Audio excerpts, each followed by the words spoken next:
ایران نے امریکہ کو بتایا ہے کہ وہ تباہی کے دہانے پر ہے۔ امریکی صدر ڈونلڈ ٹرمپ کا دعویٰ، کہا کہ ایران چاہتا ہے کہ جتنی جلدی ممکن ہو امریکہ آبنہ ہرمز کھول دے۔ اس سے پہلے امریکی میڈیا کا کہنا تھا کہ آبنہ ہرمز کو فوری کھولنے اور جوہری پروگرام پر بعد میں بات کرنے کی ایرانی تجویز صدر ٹرمپ کے سامنے آئی، لیکن وہ اسے قبول کرنے کے حق میں نہیں۔ دوسری جانب امریکی ٹی وی CNN کا کہنا ہے کہ امریکہ ایران جتنے دور نظر آ رہے ہیں اتنے ہی ہیں نہیں۔ پس منظر میں دونوں ملکوں کے درمیان بھرپور سفارتکاری چل رہی ہے۔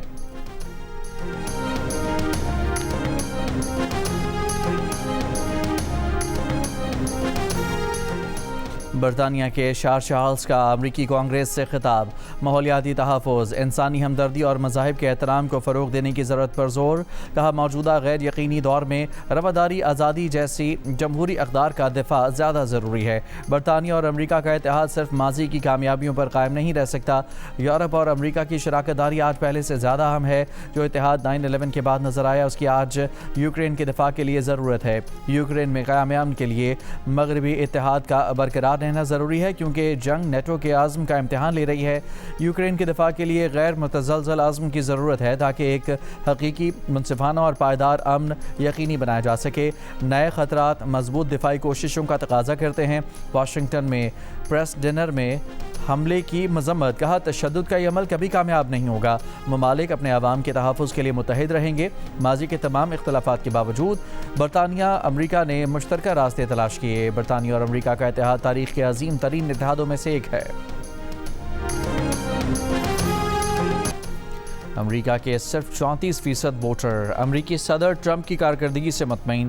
رائٹرز اور اپسوس کے سروے کے مطابق پسندیدگی کی شرح مزید گر گئی۔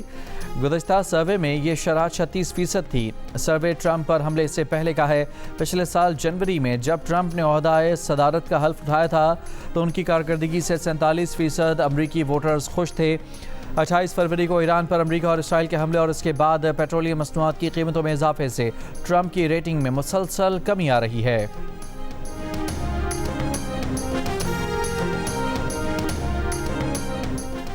متحدہ عرب امارات کا تیل پیدا کرنے والے ممالک کے فورمز اوپیک اور اوپیک پلس سے علیحدگی کا اعلان۔ اماراتی حکام کا کہنا ہے کہ UAE تیل کی فروخت پالیسی میں خود مختاری حاصل کرے گا۔ فیصلہ 1 مئی سے نافذ ہوگا۔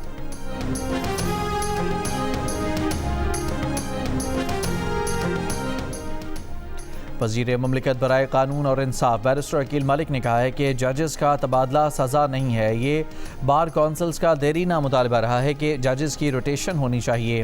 کمیشن کے اجلاس میں جن ججز کا ٹرانسفر کیا گیا ہے انہیں سننا لازمی نہیں۔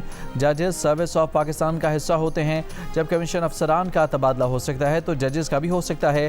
جیو نیوز کے پروگرام آج عازب خانزادہ کے ساتھ میں بات کرتے ہوئے بیرسٹر عقیل ملک نے کہا کہ عدلیہ کی جڑیں نہیں کاٹی ہیں۔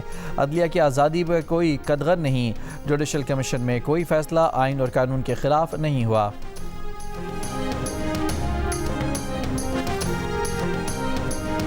میں منکی پاکس کے ایک اور کیس کی تصدیق۔ سندھ انفیکشس ڈیزیز اسپتال میں مریض میں ایم پاکس کی تصدیق۔ مریض کی عمر 39 سال ہے اور پٹھان کالونی کا رہائشی ہے۔ محکمہ صحت کا کہنا ہے کہ کراچی میں مجموعی طور پر منکی پاکس کا شکار ہونے والے 9 افراد رپورٹ ہو چکے ہیں۔ اماراتی حکام نے خبردار کیا ہے کہ متحدہ عرب امارات میں سائبر لاز کی پاسداری کریں۔ واٹس ایپ پر پرائیویٹ چیٹس بھی سائبر کرائم قانون سے مستثنی نہیں۔ غیر تصدیق شدہ خبر شیئر کرنا بھی جرم بن سکتا ہے۔ عوام ہوشیار رہیں۔ بغیر اجازت اسکرین شاٹس یا پھر گفتگو شیئر کرنا بھی غیر قانونی ہے۔ جھوٹی یا گمراہ کن معلومات فارورڈ کرنا سزا کا باعث بن سکتا ہے۔ عرب امارات میں جرمانہ 2.5 سے 5 لاکھ درہم تک ہو سکتا ہے۔ واٹس ایپ کا گروپ ایڈمن بھی غیر قانونی مواد پر ذمہ دار ہو سکتا ہے۔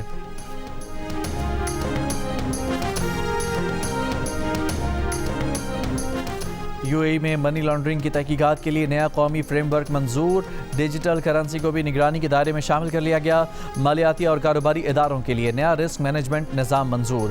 غیر منافع بخش تنظیموں کی نگرانی کے لیے بھی نیا فریم ورک تیار۔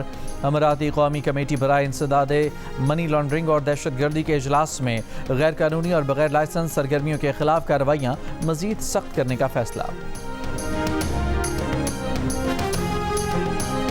برطانوی لارڈ مینڈلسن کی بطور امریکی سفیر تعیناتی کا معاملہ۔ برطانوی وزیر اعظم سر کیئر سٹارمر کے خلاف پارلیمانی تحقیقات نہیں ہوگی۔ اراکین پارلیمنٹ نے ووٹنگ میں حصہ لے کر فیصلہ سنا دیا۔ تحقیقات کرنے کے حق میں 223 اور مخالفت میں 335 سرکار نے ووٹ دیے۔ برطانوی وزیر اعظم کے خلاف پارلیمانی تحقیقات کی قرارداد کنزرویٹو پارٹی نے پیش کی تھی۔ لیبر پارٹی نے ووٹنگ سیاسی سٹنٹ قرار دیا۔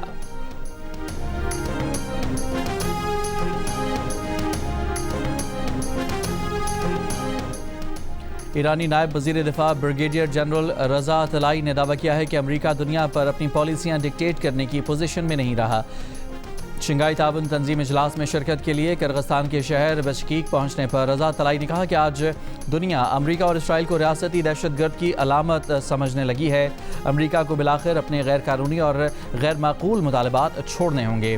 ایران آزاد ملک خصوصاً شنگھائی تعاون تنظیم کے رکن ممالک کے ساتھ دفاعی ہتھیاروں کی صلاحیتیں شیئر کرنے کے لیے تیار ہے۔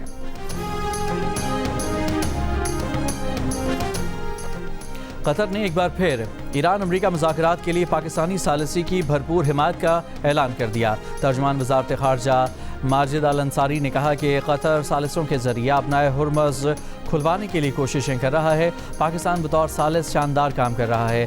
قطر کو مذاکراتی عمل پر یقین ہے اور وہ سفارتی حل کا حامی ہے۔ قطر کی تشویش خطے کی سلامتی پر ہے۔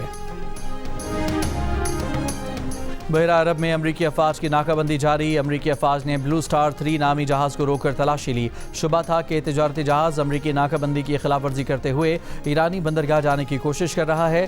امریکی افواج نے یقین دہانی لینے کے بعد کہ جہاز ایران کی بندرگاہ نہیں جائے گا اسے چھوڑ دیا۔ امریکی سینٹرل کمانڈ کے مطابق امریکہ مشرق وسطیٰ میں ناکہ بندی جاری رکھے ہوئے ہے۔ اب تک 39 جہازوں کو ری ڈائریکٹ کیا گیا۔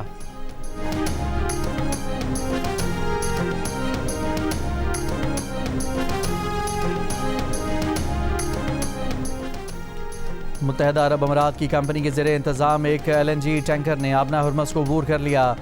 شپ ٹریکنگ ڈیٹا کے مطابق یہ ٹینکر اب بھارت کے مغربی ساحل کے قریب دیکھا گیا۔ LNG ٹینکر کی آخری لوکیشن 30 مارچ کو خلیج میں دیکھی گئی تھی۔ نیوز ایجنسی کے مطابق کمپنی نے اس معاملے پر تبصرہ کرنے سے گریز کیا ہے۔ دوسری جانب برطانوی نیوز ایجنسی کے مطابق بحری ناکہ بندی کے باوجود روس کا لگژری جہاز آبنا ہرمز عبور کر گیا۔ رولنگ نامی 142 میٹر لمبے جہاز کے بارے میں کہا جاتا ہے کہ یہ روسی صدر پوتن کے قریبی شخص کا ہے۔